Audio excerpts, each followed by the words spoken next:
So hi guys అందరికి, ఇవాళైతే మన channel అయితే మానిటైజేషన్ అయింది. సో ఇప్పుడు మానిటైజేషన్ చేసే ముందు నాది ఫస్ట్ ఆప్షన్ అయితే ఆల్రెడీ కంప్లీట్ అయింది. సో ఇప్పుడు నేనైతే సెకండ్ ఆప్షన్కి వచ్చిన. సెకండ్ ఆప్షన్ లో మనకి యాడ్సెన్స్ అకౌంట్ ఉంటే ఫస్ట్ ఆప్షన్ క్లిక్ చేసుకోవాలి. సెకండ్ ఆప్షన్ అయితే ఏంటంటే మనకి యాడ్సెన్స్ లేకపోతే సెకండ్ ఆప్షన్ క్లిక్ చేసుకోవాలి. సో నాకు యాడ్సెన్స్ అకౌంట్ లేదు కాబట్టి నేనైతే కొత్తగా క్రియేట్ చేసుకుంటున్నా. ఇక్కడైతే మన జీమెయిల్ అయితే అడుగుతుంది, మన లింక్ యూట్యూబ్ కి లింక్ అయి ఉన్న జీమెయిల్ ఇచ్చిన తర్వాత డైరెక్ట్ అయితే ఒక పేజ్ లోకి అయితే తీసుకెళ్తుంది. అక్కడ టర్మ్స్ అండ్ కండిషన్స్ అయితే మనం అన్ని సెలెక్ట్ చేసుకోవాలి. అక్కడ కంట్రీ సెలెక్ట్ చేసుకోకపోతే మన ఇండియా అయితే సెలెక్ట్ చేసుకోండి.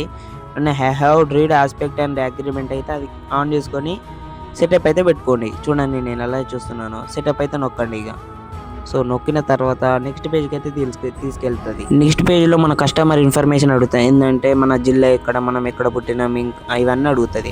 పోస్టల్ కోడ్ అంటే ఏంటంటే, పోస్టల్ కోడ్ అంటే మన జిల్లా మరియు మండలానికి ఉంటాయి కదా పిన్ కోడ్స్. మీకు దగ్గరలో ఉన్నదాన్ని పిన్ కోడ్ అయితే కొట్టండి. మండలం అయితే మండలం, జిల్లా అయితే జిల్లా. సో ఫోన్ నెంబర్ కాడ అయితే ఫోన్ నెంబర్ అయితే పెట్టేసేయండి ఇక మీరు. సో ఇవన్నీ అయితే కంప్లీట్ చేసిన తర్వాత మనకైతే ఇంకొక పేజ్కి అయితే తీసుకెళ్తుంది. చూడండి నేనైతే ఫస్ట్ ఇవి చేస్తున్నా.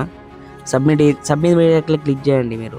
ఇవన్నీ చేసిన తర్వాత సబ్మిట్ మీద క్లిక్ చేయండి. ఇవన్నీ చూసుకోండి, ఏదో ఒకటి తప్పిపోయినా కానీ మీ మానిటైజేషన్ అయితే వెళ్ళిపోతుంది. నేనైతే సబ్మిట్ క్లిక్ చేశాను. సో చూద్దాం, నెక్స్ట్ అయితే వెళ్దాం. ఇక్కడ రీడైరెక్ట్ టు యూట్యూబ్ అంటే మన యూట్యూబ్ మన ఛానల్ని చేస్తుంది. మానిటైజేషన్ చేయాలా వద్దా అని చెక్ చేస్తుంది.